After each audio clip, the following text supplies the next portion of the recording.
In 1974, I was on Robben Island, serving a life sentence for fighting apartheid, the system that split South Africans by race since 1948, stripping blacks of rights to vote, own land, or move freely. This story, The Cobbler's Soul, is about a man named Elias, a cobbler in a township near Port Elizabeth, whose shoe repairs carried the weight of our struggle in the 1970s. His story is about quiet courage, family, and keeping hope alive, told so you can feel his heart and connect with his fight. Elias was a 40-year-old cobbler in New Brighton, a township where shacks lined dusty streets and police patrolled constantly. His small shop, filled with the smell of leather, fixed shoes for workers and kids. His wife, Sarah, washed clothes for neighbors, and their daughter, Thandi, 12, helped polish shoes after school. In 1974, with the ANC banned and townships simmering after years of oppression, Elias heard about our fight through whispered stories at church. He wasn't a fighter, but he wanted to help. His shop became a secret hub for the ANC underground, hiding messages in shoe soles. Elias started stitching coded notes into the linings of repaired boots, instructions for strikes or safe house locations. Sarah carried these to activists, pretending to deliver laundry, while Thandi kept watch, tapping a hammer if police neared. One evening, Elias hid a note with my 1964 trial speech, urging resistance, in a worker's shoe. The worker passed it to a student group, spreading hope. Elias' careful work reminded me of my fugitive days in the 1960s, always staying sharp to avoid capture. Police were everywhere, searching for rebels. Elias kept his shop busy, mending shoes to look harmless. When an officer came, asking about a customer, Elias showed him a worn sandal, saying he was just fixing soles. Sarah offered the officer tea, her smile steady, hiding a note in her apron. They fooled him, and the message got through. Their calm was like my wife Winnie's, who kept our cause alive under house arrest. Elias also gave repaired shoes to families hit by arrests, helping them walk to work.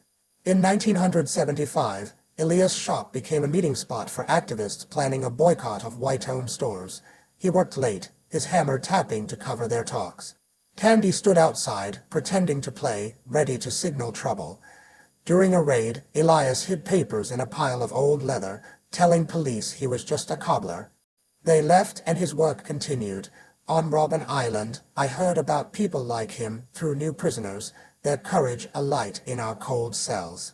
By 1976, the Soweto Uprising shook South Africa, and Elias' shop helped students on the run.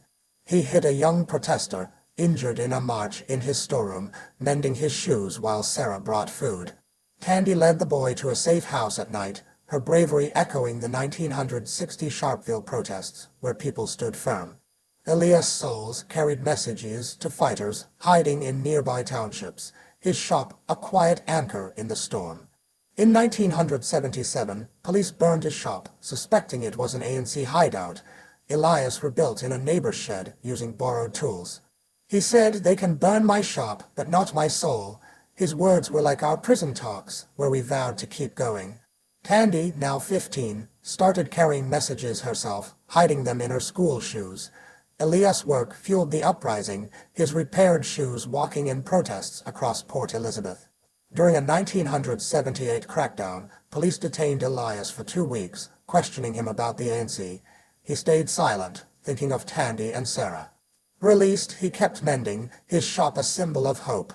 Sarah rallied neighbors to protect their home. Their unity, like the 1952 Defiance campaign, ID helped lead. Thandi joined the youth movement, inspired by her dad, spreading his courage to students. By the 1980s, Elias' health weakened from years of stress, but he taught Thandi to mend shoes, passing on his craft and fight. In 1985, during the state of emergency, his shop hid supplies for clinics treating protesters. When police raided again, Elias hid his tools in a neighbor's yard, fooling them with old rags. His story reached me in Pulsemore, as vital as our Umkhonto we plans, a thread in our struggle. In 1990, when I was freed, I visited New Brighton, meeting Elias and Thandi. He gave me a pair of patched shoes, saying, "These carried our hope, Madiba." As president in 1994, I thought of him when we supported small businesses, wanting cobblers like him to thrive. Elias and Thandi kept their shop, teaching kids to mend and fight for justice. Elias' souls held our struggle together, his courage showing that small acts matter. His love for his community, like our shared humanity, proves we're stronger together. If you're facing hard times, be like Elias. Use what you have to help others, and keep hope firm. Power to the people.